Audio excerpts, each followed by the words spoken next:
അപ്പൊ ഗൈസ് ഞാനേ നാട്ടിൽ പോകണമെന്നുള്ള ഉദ്ദേശത്തില് കഴിഞ്ഞ വർഷം പോകണമെന്ന് വിചാരിച്ചാണ് ടിക്കറ്റ് വില കൂടി. ഈ വർഷം പോകണമെന്ന് വിചാരിച്ചു, ടിക്കറ്റിന് കൂടുതലായി. അപ്പോ പോകാൻ പറഞ്ഞ് കഫീൽ പറഞ്ഞു ഹജ്ജിന് ആളെ കൊണ്ടുവരാൻ പോകും, ആ വണ്ടിയിൽ ഇവിടുന്ന് അങ്ങോട്ട് ഫ്രീ ആയിരിക്കും. അപ്പോഴെ പൊട്ട അങ്ങനെ ഉണ്ടാവില്ല എന്ന് പറഞ്ഞു. എങ്ങനെ ഉള്ളത് സമ്മതിക്കൂല.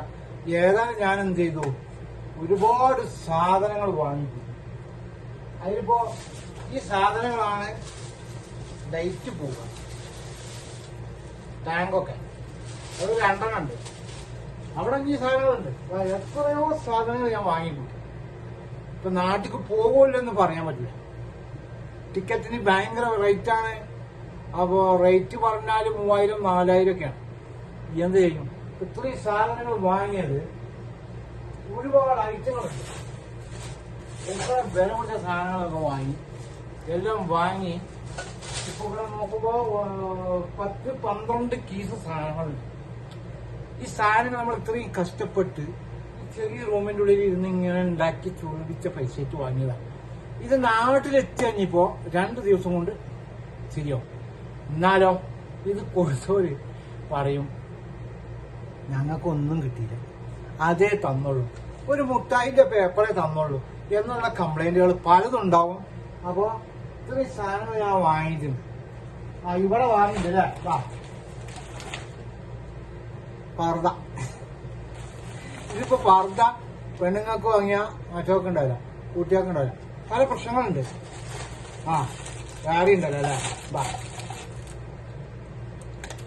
വാച്ചുകൾ, അങ്ങനെ ഒരുപാട് സാധനങ്ങളുണ്ട്.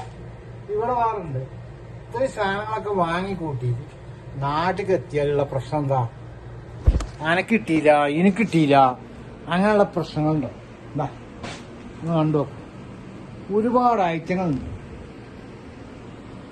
അവിടെ ഉണ്ട്, ഇവിടെ ഉണ്ട്, അത് വേറുണ്ട്, ഇവിടെ ഉണ്ട്, പെട്ടിയിലും ഉണ്ട്, റെഡിയാക്കി വെച്ചിരിക്കുന്നത്.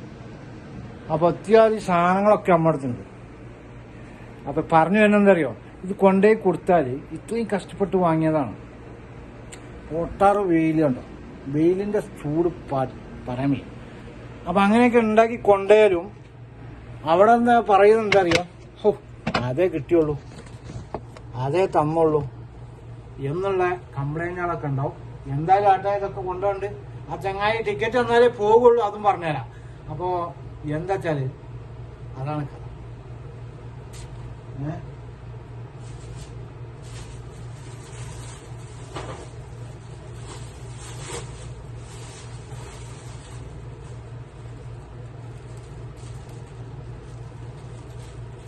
അപ്പൊ ഇത് ഉണ്ടല്ലോ, ഇത് 2 ദിവസം ഉള്ളൂ.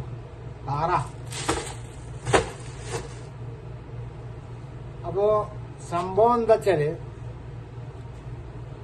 അപ്പൊ അതാണ് കാര്യങ്ങൾ. ഈ ഒരുപാടുണ്ട്, അപ്പുറത്തുണ്ട് ഇനി എടുക്കാനൊക്കെ. എന്തായാലും നമ്മളെ സ്ഥിതി പാവം പ്രവാസിന്റെ ഒരു കാര്യം വളരെ മോശമാണ്. അപ്പൊ അതാണ് പറയാനുള്ളത്. എല്ലാവരും ശ്രദ്ധിക്കുക. ഇത്രേ ഉള്ളൂ. നമ്മുടെ വീഡിയോ ഇവിടെ നിർത്തുകയാണ്. അടുത്ത വീഡിയോ കെട്ടി പോകുന്നത് വരുന്നതൊക്കെ ഉണ്ടാവും. കാണാൻ മടക്കണ്ട, കാണാതിരിക്കരുത്. നിങ്ങൾ കാണാൻ. പിന്നെ എനിക്ക് കുറെ അരി കിട്ടിക്കണം, അത് ഞാൻ കൊണ്ടുപോട്ടോ. അത് ഇവിടെ ഒറ്റത്ത് പോയിട്ട് കാര്യമില്ലല്ലോ, കുറെ ഉണ്ടായി അവിടെയുണ്ട്. അപ്പൊ ഇത്രേ ഉള്ളൂ, നിർത്തുകയാണ്. വീഡിയോ കാണാതെ ഇരിക്കരുത്, എല്ലാവരും കാണുക, രസിക്കുക. അത്രയും സാധനങ്ങളുണ്ട്. ചോദിക്കണമെങ്കിൽ ചോദിച്ചോളൂ. ഇപ്പൊ പിന്നെ അവിടെ എത്തിയിട്ട് പറഞ്ഞിട്ട് കാര്യമില്ല. ഓക്കെ.